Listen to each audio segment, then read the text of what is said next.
ఒక్క కొత్త పరిశ్రమ వచ్చిందా నువ్వు వచ్చినాక? ఉన్న ఐటీ పరిశ్రమలు బారిపోయినాయి. నీ నిర్వాహకం వల్ల ఈరోజు ఒక్కటంటే ఒక్క కొత్త పని జరగడం లేదు. ఇక ఇంకా విచిత్రమైన మాటలు మీ జిల్లా ఎమ్మెల్యేలు మాట్లాడుతూ ఉన్నారు.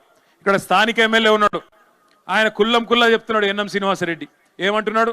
మా ఎమ్మెల్యేల కాడ పైసలు లేవు, ఎమ్మెల్యేల దగ్గర పైసలు లేవు, మేము పెళ్లిళ్ళు పేరెంటాలు తిరుగుడు తప్ప మాతోనేం అయితలేదు అని ఎన్ఎం శ్రీనివాసరెడ్డి చెప్తా ఉన్నాడు. వాస్తవం అది. ఎందుకు? ఉన్న పైసలన్నీ ఢిల్లీకి పోతే, ఉన్న పైసలన్నీ మూటలు కట్టి ఢిల్లీకి పంపితే ఇక్కడెక్కడ ఉంటాయి? మరి రేవంత్ రెడ్డి ఇస్తాడా? వీళ్ళకే ఇయ్యడు, మరి సర్పంచులకు ఇస్తాడా? ఇయ్యడు. ఒక 2 ఏళ్ళు కష్టం ఉంటుంది. గెలిచిన సర్పంచులు ఉప సర్పంచులు యాదికి పెట్టుకోండి, ఇంకొక 2 ఏళ్ళు కష్టం ఉంటుంది. ఆ తర్వాత మళ్ళా కేసీఆర్ గారే రాబోతున్నారు. అప్పుడు మళ్ళా చేసుకుందాం. 2 ఏళ్ళు ఉంటది కష్టం. ఆడు చెప్తారు ఇక కథలు కాంగ్రెస్ వాళ్ళు సర్పంచులకు ఏమని, మీరు మా పార్టీలకు రండి, మీకు డెవలప్మెంట్ చేస్తాం, ఇది చేస్తాం, మన్ను చేస్తాం, మశానం చేస్తాం. ఏమీ లేదు అక్కడ. ఎమ్మెల్యేలకే పైసలు లేవు, మీకేమిస్తారు వాడు? మీరు చూడండి, ఎన్ఎం శ్రీనివాసరెడ్డి చెప్పిండు, నేను చెప్తలేను. మా బతుకు పెళ్లిళ్ళు పేరెంటాలు తిరగనికి తప్ప దేనికి వనికి రాకుండా పోయిందని ఎమ్మెల్యేలే చెప్తా ఉన్నారు. ఇక ఇంకో ఎమ్మెల్యే ఉన్నాడు, జడ్చర్ల ఎమ్మెల్యే. ఆయన ఒకటే చెప్తున్నాడు, ఆంధ్ర కాంట్రాక్టర్లకే పెద్దపీట వేస్తున్నాడు ఈ ముఖ్యమంత్రి. నేను చెప్పలే, ఆంధ్ర కాంట్రాక్టర్లకే పెద్దపీట వేస్తున్నాడు ఈ ముఖ్యమంత్రి అని జడ్చర్ల ఎమ్మెల్యే చెప్తా ఉన్నాడు. ఇక ఈ జిల్లా మంత్రి ఉన్నాడు ఇంకో ఆయన, జూపల్లి. ఆయన పాపం నిజాయితీకి ఒక ముచ్చట చెప్పిండు. జూపల్లి కృష్ణారావు ఏం చెప్పిండు? మొన్న ఎక్కడో ఆదిలాబాద్ పోయిండు జూపల్లి.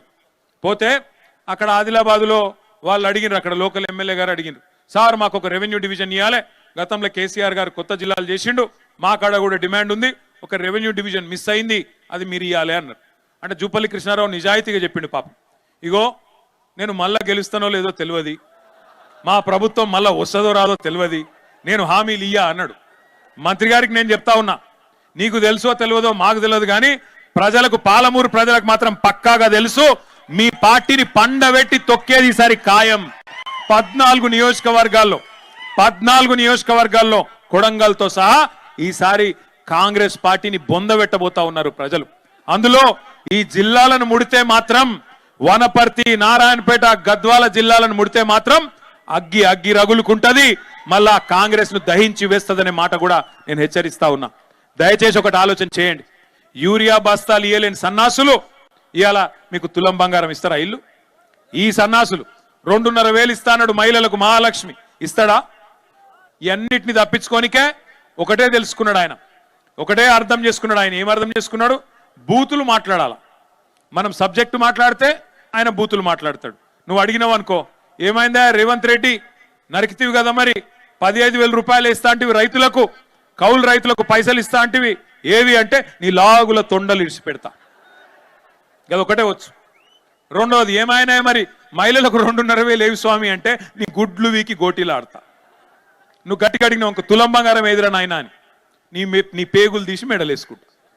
బూతులు మాట్లాడానికి రెడీ. మాకు రావా బూతులు?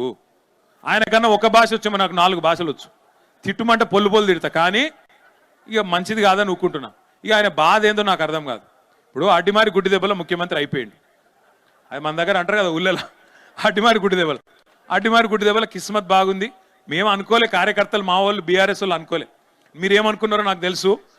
నేను చెప్తున్నది కరెక్టా కాదా మీరు ఒకసారి నాకు చెప్పు. మీరు ఏమనుకున్నారు అంటే, పోతే మా ఎమ్మెల్యే పోతాడు కానీ కేసీఆర్ ఉంటాడు కదా అనుకున్నారు, అంతేనా?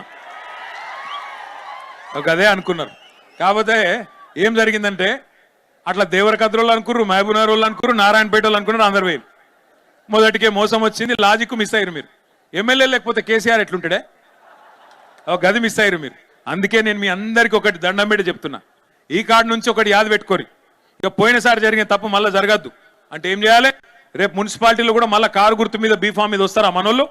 వస్తే మీరు ఏం చేయాలంటే, వాడు సక్కటోడా, వాడు పొడుగు ఉన్నాడా, వాడు పొట్టిగా ఉన్నాడా, ఇవన్నీ చూడకురి. ఆడు మంచోడు కదా, అవన్నీ కాదు. ఒక కారు గుర్తు మీద ఒక అభ్యర్థి వచ్చిండంటే కేసీఆర్ గారు అన్ని ఆలోచించే ఇచ్చింటాడు అనుకోవాలా. కారు చూడాలా, కేసీఆర్ని యాడ్ చేసుకోవాలా, గట్టిగా వత్తాలి. అంతేగాని ఇక మళ్ళీ చర్చలు పెట్టద్దు. మళ్ళీ ఇక మా ఓడు పోతే వేడి కానీ కేసీఆర్ వస్తాడు కదా, ఈయన పోతే ఏంది ఆయన గెలుస్తాడు కదా, వద్దుగా.